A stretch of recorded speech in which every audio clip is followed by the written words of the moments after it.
welcome back, my fairies. I'm Matsuyorific, and I don't know why I don't have a screen at the moment. But we are back with more Pokemon Legends Arceus. Why can I not hear my game, though? Oh, that's why. I had set to the wrong speaker. We're back with more Pokemon Legends Arceus with the Mega Shalpha Hunt. Hello, Yvette Peterson, and hello, Magic. Welcome to the both of you. Oh, that's an alpha right there. But not one of the ones we're looking for.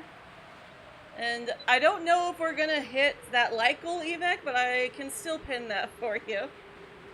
It sounds like I was just joined by someone. Hello? No? Okay. I thought I was Hello. here. Oh, hey, Dan. Well, I discovered something interesting. So it turns out we actually can Permu hunt the Pokemon that run away, like Baniri and Ralts, because it turns out that if you hit them with a if you hit them with a berry and they get them into their little run animation, you can actually just teleport back to the campsite, and it'll treat it like you knocked them out. It looks like we've also got a Okay. distortion, so we can actually Permu hunt Baniri and Ralts now. We get those with secondary alpha outbreaks. Hello, Ken Price. Welcome. How many megas do we have? So there is that counter on the screen right now. We are currently at 8 out of the 12 that are in this game. So if we include the ones that were in the leak, which don't worry, I won't say what they were, but if we include the ones that are in the leaks, there are 2 more. But they haven't been officially revealed yet, so we're not adding them to the counter until Game Freak officially reveals them. Oh, sweet. So no worries there. I am being sure to not spoil anything for those who are trying to avoid spoilers. You want to end your Lopunny Shalpha hunt? Well, you can now do permutation hunts if you ever manage to get a Baniri or Lopunny outbreak with a guaranteed second outbreak. Especially if that secondary outbreak is alphas.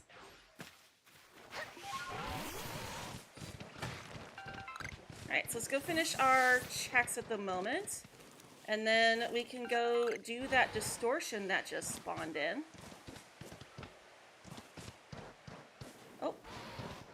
Also, I got my new Joy-Cons this morning. Unfortunately, though, the ones that I thought were for the Switch 2 are actually for the Switch 1. But I'm trying them out because they are technically third-party Joy-Cons. But they, they are built just like regular Joy-Cons. So now I've got 3 sets of Joy-Cons, but the good thing is that the Joy-Con ones can be paired with the Switch 2, so we could still use them to ensure that we don't have to worry about Joy-Cons dying during longer streams. Yeah, I just found that out today, that you could Permu hunt those guys. I came across a short earlier today, this morning, and I even shared it to the Discord server because I was so excited. I think I might remove one of these joystick caps. It came with some caps that I wasn't expecting to receive, but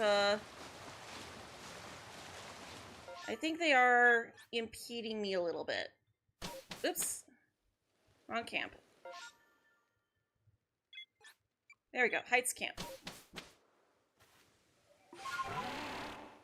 Looks like it's this way, probably. Oh, wait, no, yeah, we saw it. That's right. It was that way.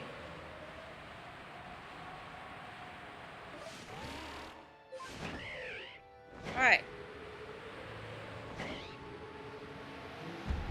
Although I don't know if we need anything out of these distortions anymore.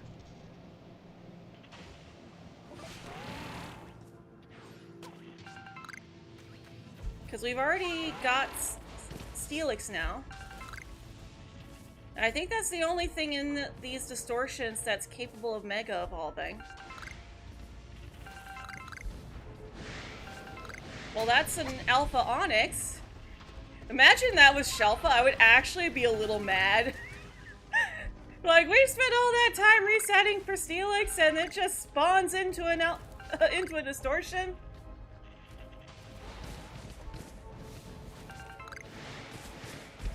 Yeah, we've got Haunter now too. Or, well, Gengar. We got Gengar last time.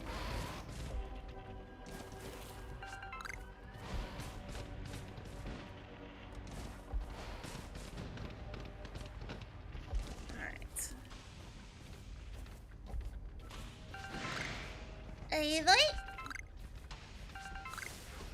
Okay. They should be despawning any second now. Haha. Nice try, Ursuri. Woohoo! Okay. So yeah, we'll just sit here and wait around, see if anything does sparkle. Again, we don't need anything out of here. But we may as well be here in case something does.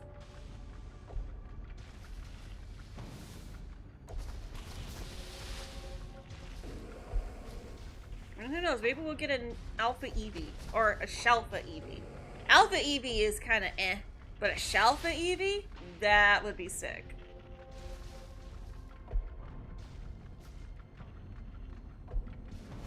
Also, someone did tell me that you can actually reset the Gallade by walking out of the temple and then walking back in. We might try that. It is going to be a little difficult to tell without catching it, but I think we could do a little bit of testing to see if that actually works. I don't think it would, though. It doesn't make sense for that to work, because I know outside the temple, it's not going to reset. Oh, well, there's an Alpha Sylveon. Actually, I just realized probably the biggest tell will be if the Ralts and Curlia spawns that are in there, if those change. Because there's two other spawns of the line that can spawn in the temple, and each spawn can either be Ralts or Curlia. So if we make it to the top of the temple, and like go past Gallade, exit the temple, and then come back in, we can do it a few times to see if the regular spawns change. And if not, then we know. But if they do, then that'll be a great way to go for it. Okay, so nothing here. You didn't know that you're going to abuse it? So, again, I have not tested this yet. And I would like to test that today. In fact, hopefully, if there's nothing for us in this reset, we could probably go do that now. Actually, we could just save. That way we don't lose any outbreaks. Okay, so one of those outbreaks can't... Am I talking about the cave resetting? So like the temple is kind of a cave, yeah. Okay, we got 2 Snover outbreaks, but nothing with a guaranteed outbreak. Okay. Let's go try The snowbird outbreaks are going to be the same no matter what. So let's go try the temple thing. And let's see if the regular spawns reset.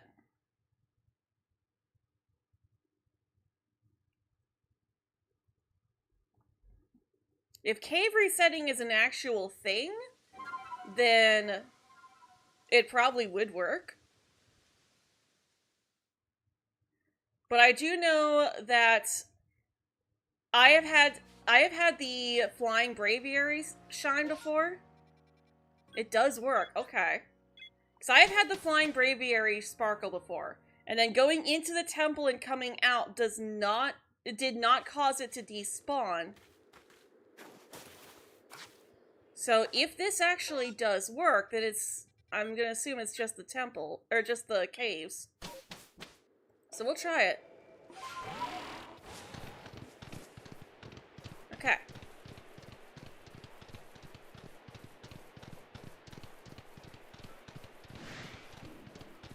Because I have made attempts to try and manipulate this before.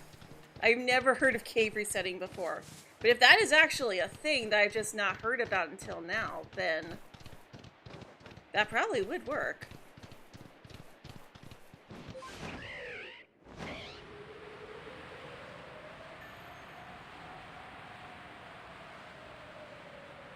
So let's go see. So what we do is save outside the cave and then go in, then reset, then go in again. Okay. So we have to save out here? Hello, Evelyn Seymour. Welcome.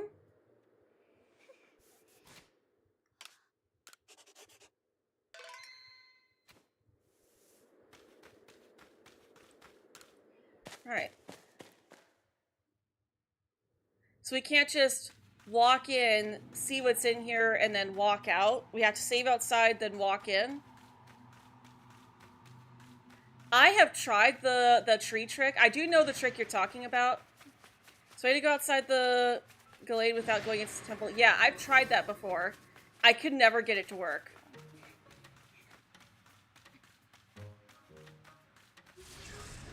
So we have to, okay, so I think I know what you're saying though. Yeah, I can never get that to work.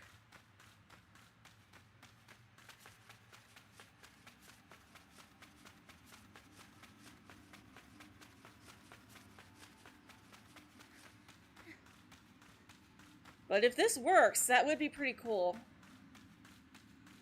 So you've gotten it to work. Okay.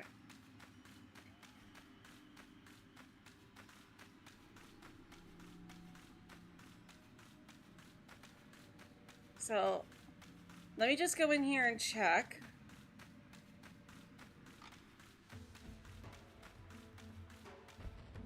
Okay, so there's a Curlia right there.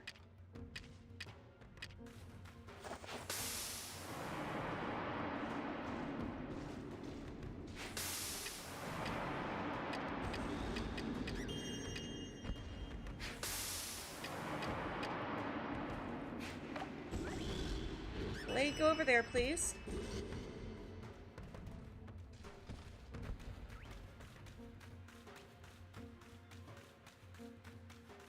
Okay. I'm gonna check this too. So that Ralt's there. Okay, so it's a Ralt's and then a Curlia. I'm gonna check this too in case this works, but from what you told me, it doesn't sound like this particular thing will work.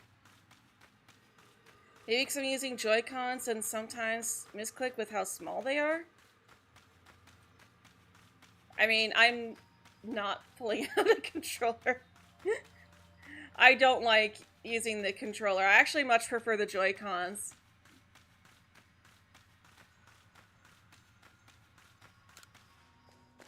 Check their genders. Oh yeah, that's true. I was actually thinking that I wouldn't be able to check the gender of Gallade because, oh, Gallade are always male. But yeah, that is true. I need to check the gender of the Ralts and the Curlia.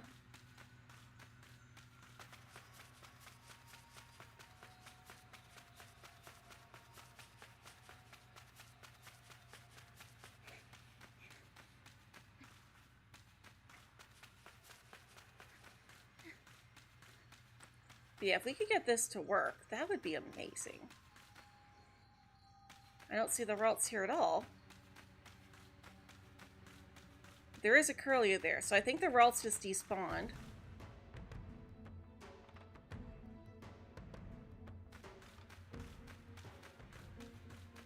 Okay. So that doesn't really seem to work. But let me see if I can figure out that trick with the tree. So if that works, then this could definitely be our next hunt to do. Because I am so tired of going through this temple.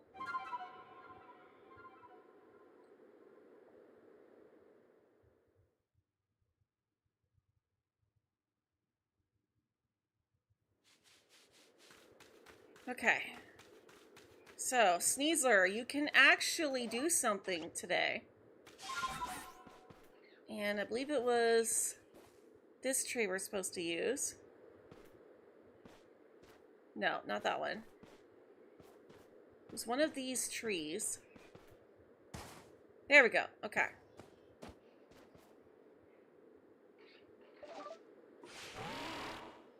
And then... Oh, shoot.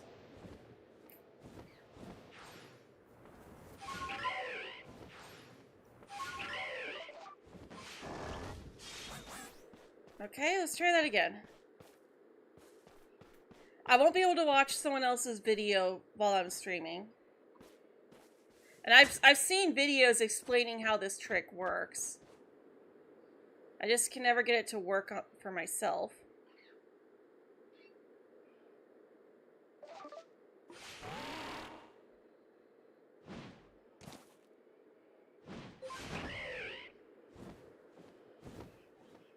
And yeah, it doesn't get me up high enough.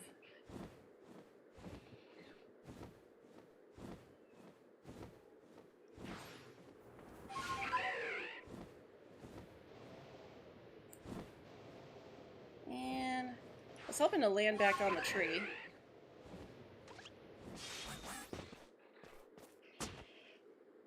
So you do it without Sneasler and just pure bird? Okay.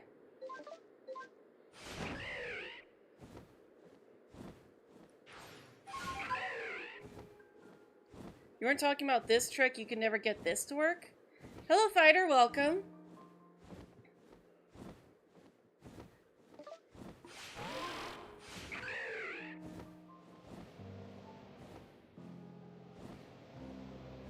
Although, actually, I'm a little curious about something over here.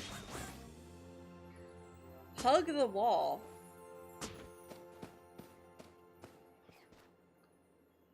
Okay.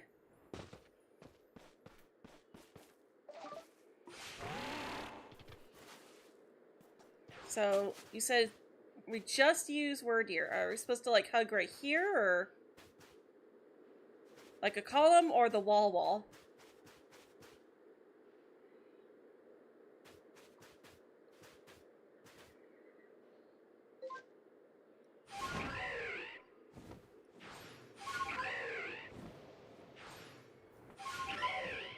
Then you want to dive. Okay. Dive, dismount the bird, and press A.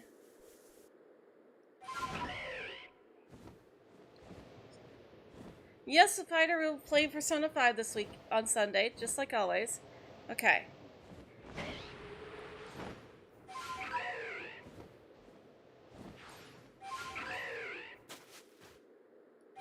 Okay, so...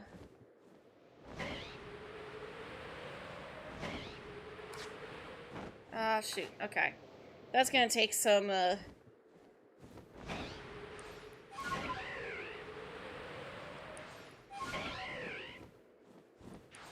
okay. All in a good timing. Wall climb slowly.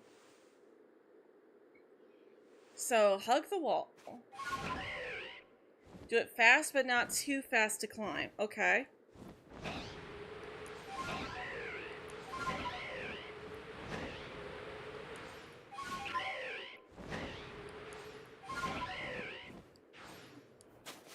Because when you start the dive, he climbs. Oh, okay.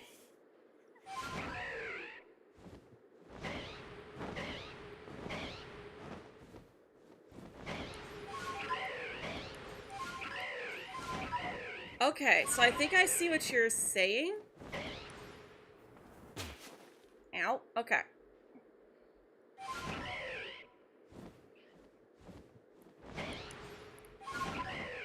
Okay. Yeah, I'm not going fast enough, apparently. Hello, Rosie Star, welcome. Okay. Seems like a lot of trouble. Okay, yeah, I cannot get that to work.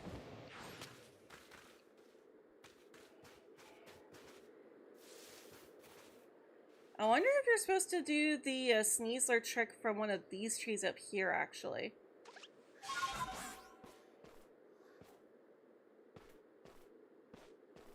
This trick is better if Austin John explains it. Ah, okay, yep. I'm sure if I was watching Austin John's video, it probably would make it a lot easier.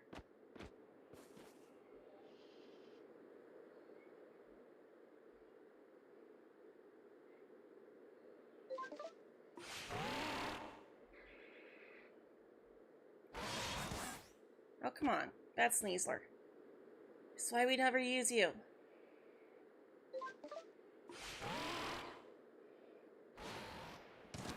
Ah, wrong one.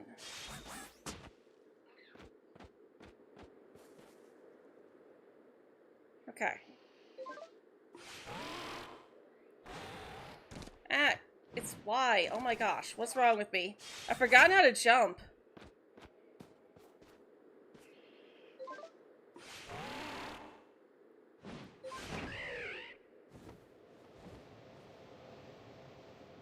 Okay, so that still doesn't get me up high enough.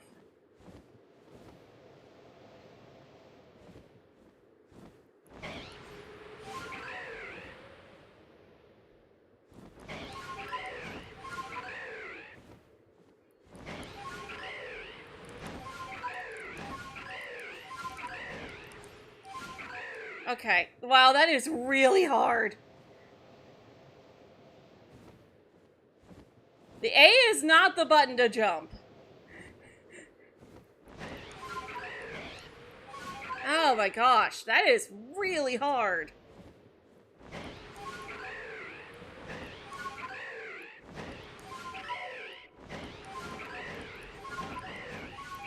I'm going down. I'm going downwards. Okay. What if we start from up there, at the very least?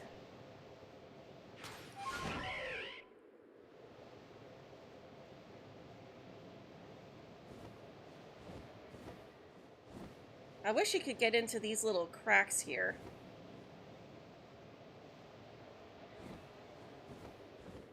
Okay.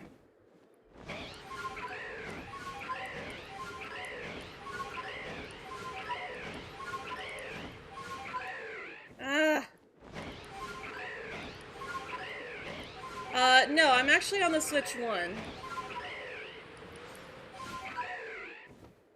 I don't have a finished save file of this game on the Switch 2. So we're on the Switch 1 at the moment.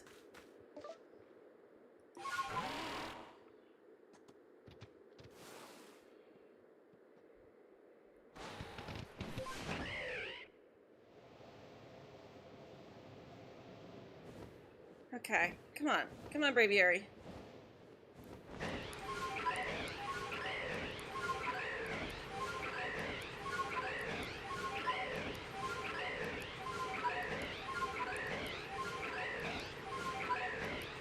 Man, it would be so much easier if we could just fly. Ah, dang it, I lost altitude again.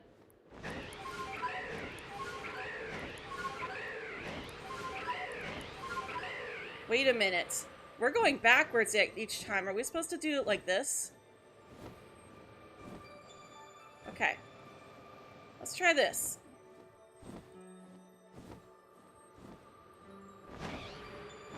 Okay. That's not what I want either.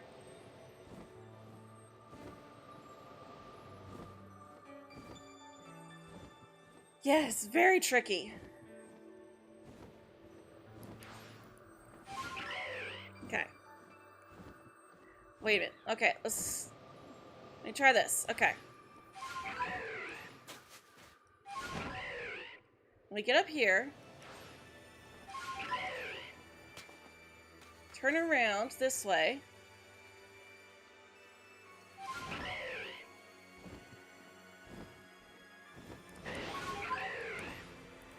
Ack. Okay. This is so hard. Okay. But I think if we hug the wall in the opposite direction, that might actually... Because I'm noticing that we're going backwards each time.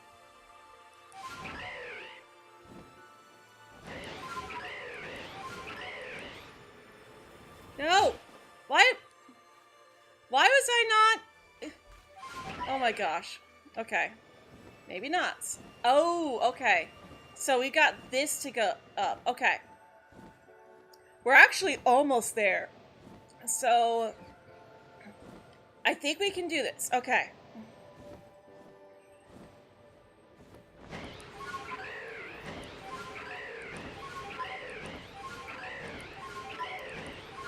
And I did save, so if we die, then we can restart and not lose our items. Ah! No! Come on.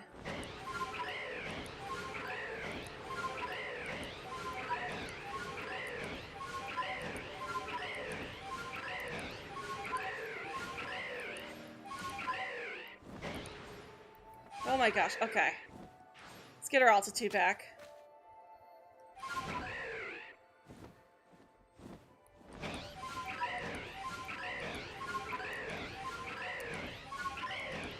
We almost had it.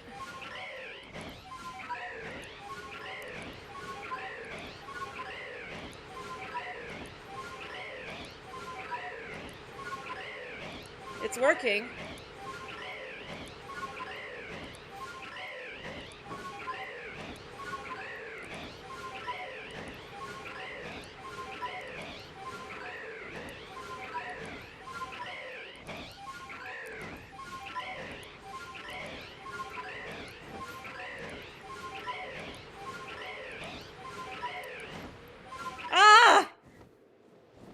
I thought it was working, but I think we're just going backwards.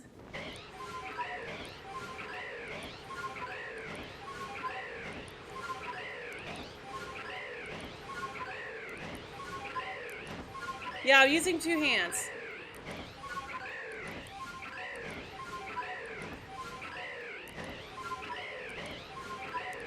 Sorry, it's taking a lot of concentration.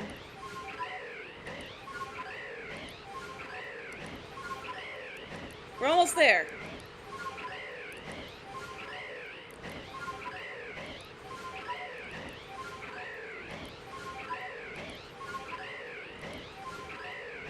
I can see the goal. We're almost there. Okay, we're almost there. We're almost there. I did mess up a little bit, but we're almost there. We're definitely higher. Okay.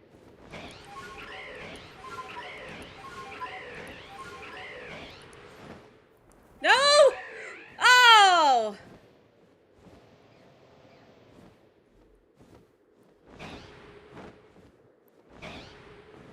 Oh, come on.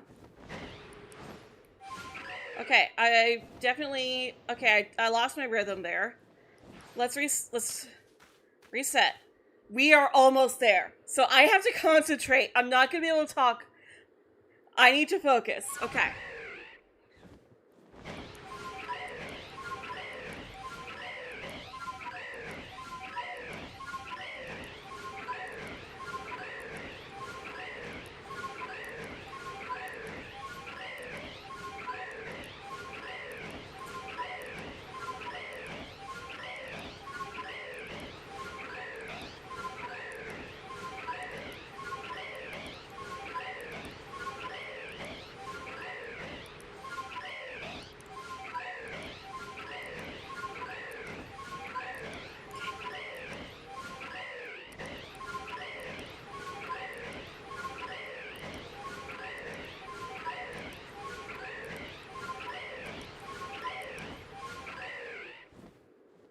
don't think we're high enough.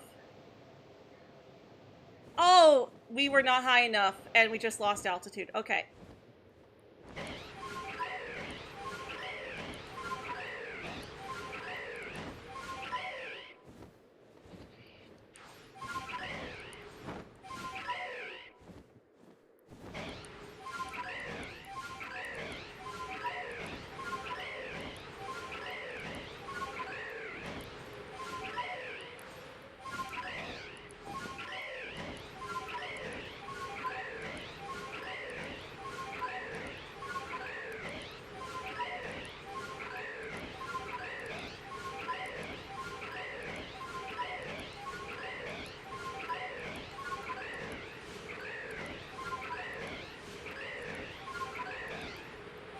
No!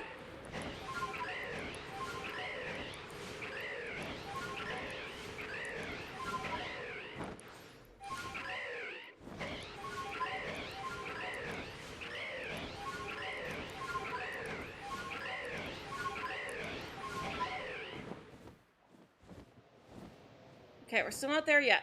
Oh, come on. Okay.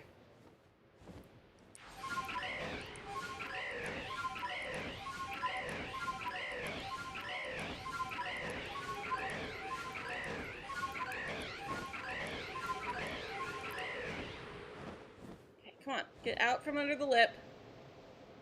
I'm sorry, Yvette. Like I said, I have to concentrate. Oh, no! No! This is so hard.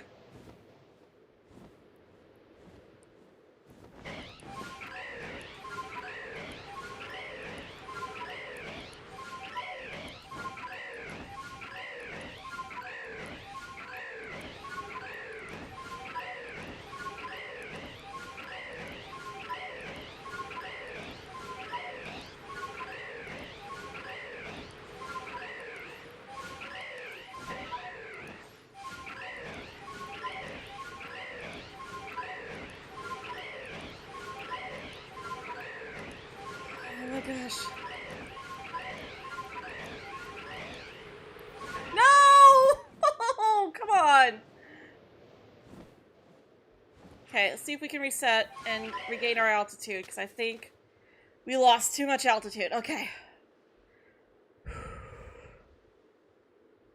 Yeah, I'm sorry, chat. I'm sorry. Right now, I'm trying to get up this building. Yes, Fighter, I know we could go the normal way, but we're trying out a reset method.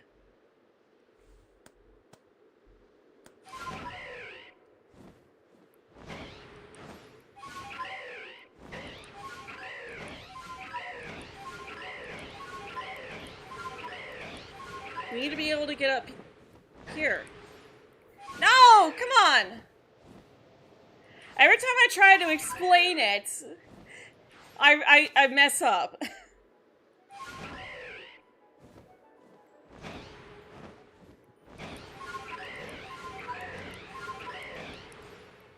No! Come on.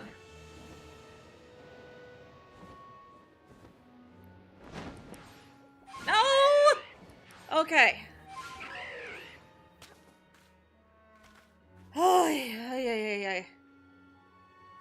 Yeah, I get that you're trolling. It's just, this is a very stressful thing to try and do. So not right now, please.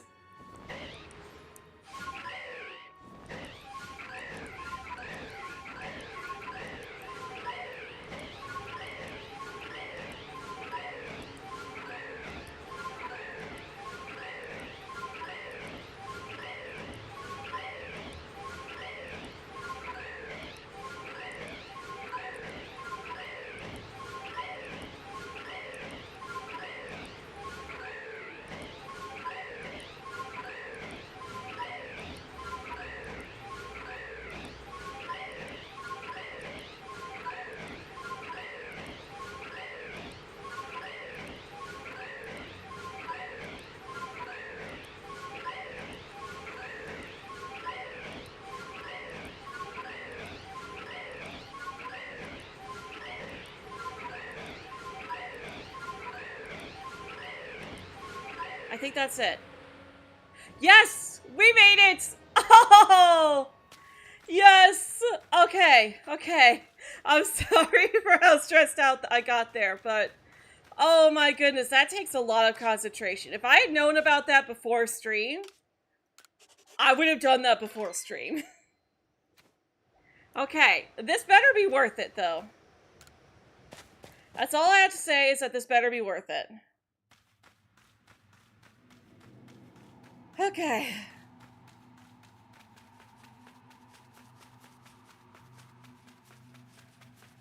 So let's see if that is a Ralts at the very start here. We did it, we ascended. Yep. Okay, we did it. Okay. Are you a Ralts? You're a Curlia. Yo, it works. It works. Okay.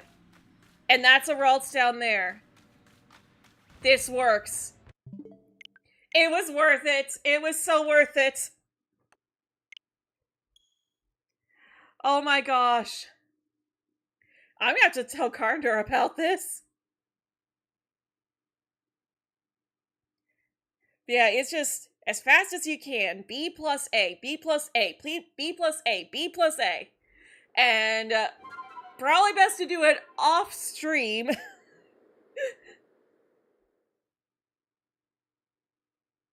And since I have this entire line shiny, hello Casey, Carrie, welcome.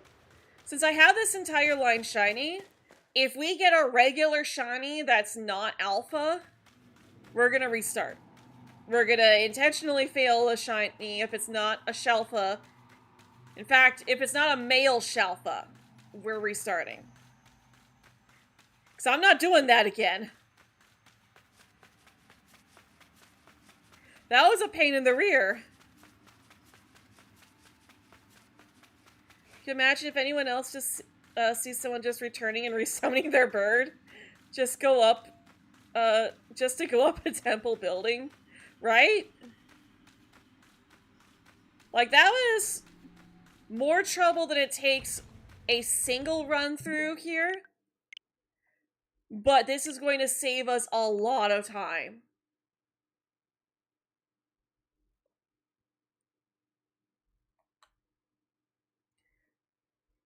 Like, it's still not as convenient as being able to just restart the game. Oh, there's no shiny, restart the game. Oh, there's no shiny, restart the game.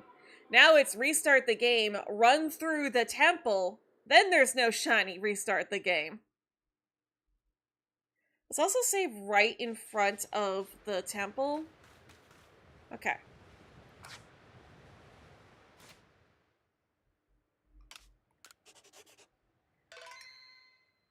That way, whenever we restart, we could just press A to enter.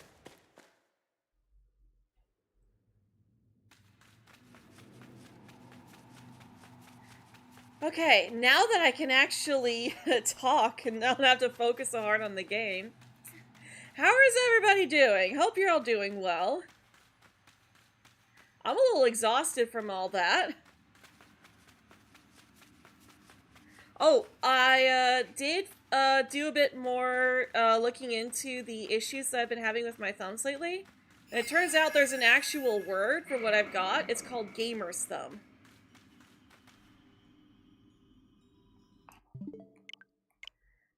And it's just from gaming too much. I kind of had a feeling that it was from gaming too much. And the only real solution is actually to do exactly what I've been doing. Rest and take some painkillers. But I did at least find some stretches that are going to help. So when we do our 24-hour live streams, I'm planning on taking breaks every hour. At the very least, like every hour to every half hour. If it's every half hour, it'll be between every sandwich. But that'll help to improve my stamina during those streams. There's a plus side. Now, if we have to keep running through the temple, the exercise will surely be worth it. Right? Oh yeah, our run through here is now going to be much shorter.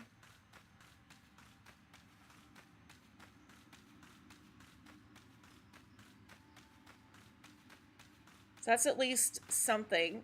That's at least a positive.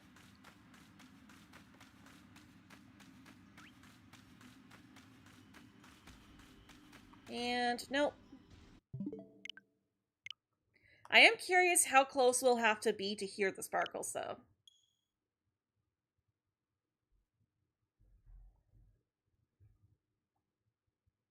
So I don't think I've ever found a shiny in here that wasn't at the very start. So I don't know how far away we have to be to hear the shiny sparkles. Check the genders. Oh, we don't need to check the genders because the Ralts and Curlia are constantly changing position. That alone tells us that we are getting new spawns every time. If it was a Ralts at the very start and a Curlia with the Gallade every single time, that would be a cause for concern. And then we'd be checking the genders to confirm that if they are indeed the same or not. But the fact that the actual Pokemon are different, that tells us that it's different every time.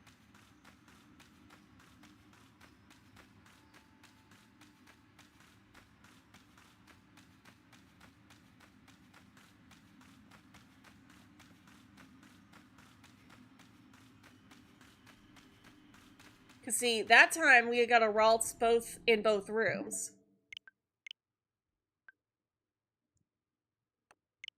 But we've seen Curlia in each room separate times, so that tells us that it is working. And I have never heard of this cave reset before. I wonder if that means that it's not that the Pokemon in the caves don't even, like, it doesn't even matter. Yeah, I'm gonna have to let Gardner know about this because he's been doing that map quest, and that could save him a lot of time if he were to go in, if he were to save outside of the cave and then go in.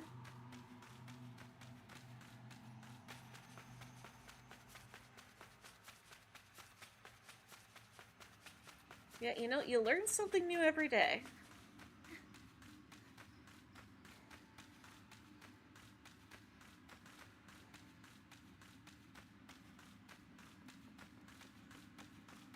Honestly, watching my streams lately just feels like the case of everything is fine and then there's chaos.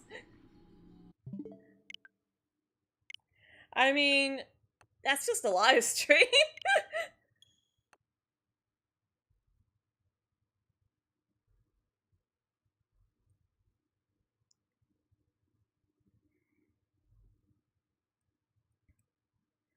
Hopefully we can get this Gallade, though. At least now that we have this method. This'll work. Like, I'm actually looking forward to this now. I'm no longer afraid of the Gallade hunt.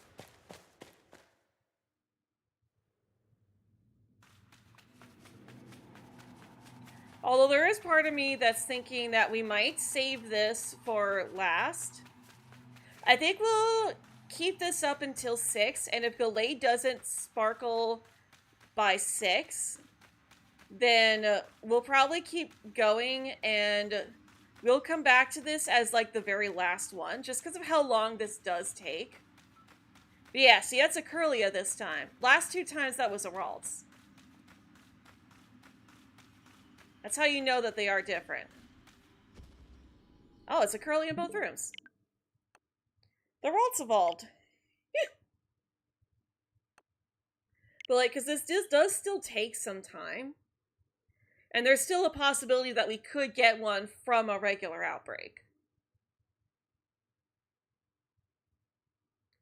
But I'm no longer dreading the Gallade, at the very least. Though, granted, it would also mean having to do that whole thing with Braviary again.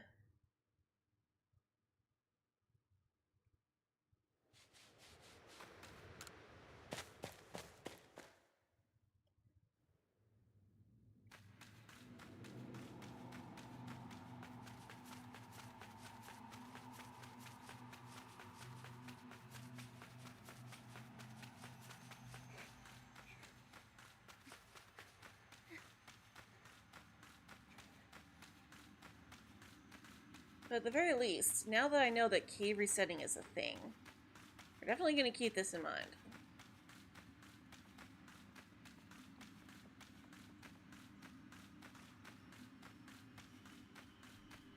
Well, I guess I could do a poll to see what you guys think, because, like, I feel like there's nothing to talk about when we're doing this.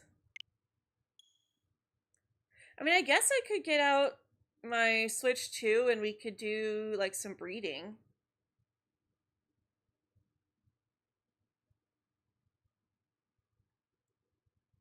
Or we could set ourselves up in a cave and just let a Pokemon go crazy for a while.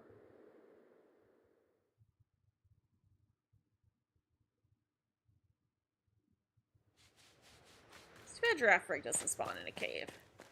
That would make hunting that one so much easier.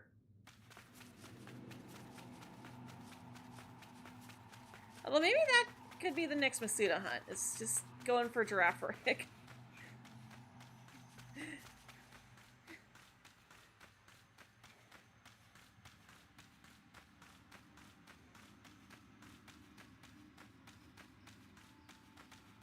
We are definitely going to be doing some Masuda hunts during the Kalos hunt, though.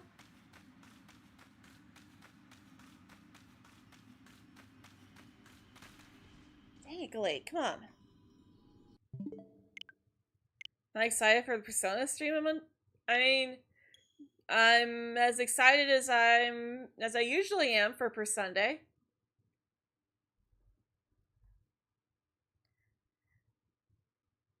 I am looking forward to seeing more of the third semester. But I'm also looking forward to starting Persona Q2.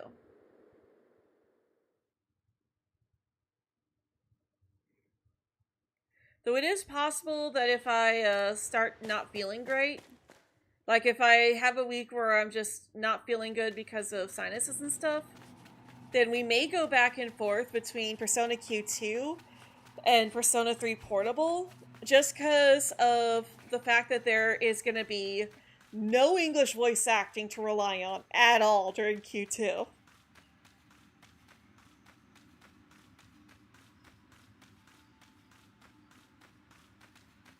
And if I had, like, a dedicated team, then I probably could make, like, a mod where, to, like, voice act the entire thing, but, like, I would need someone who knows how to mod 3DS games, and I would need other voice actors to help me play all the characters. Because, like, yes, I can pitch my voice to an extent, but, like, I'm pretty sure we don't want every female character sounding the same, and every male character sounding like a woman doing a voice.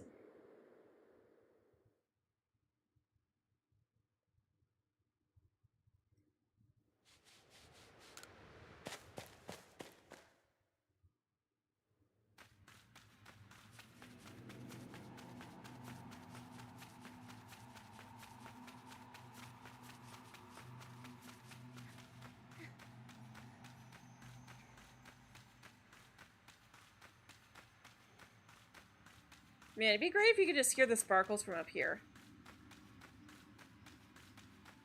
Well, I guess we'll find out if either of the other two spawns ever sparkle.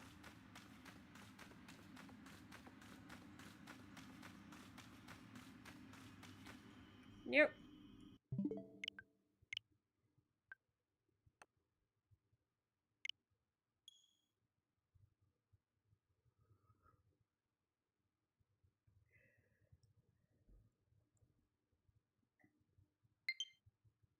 Where's my water bottle at? I need to take a water break.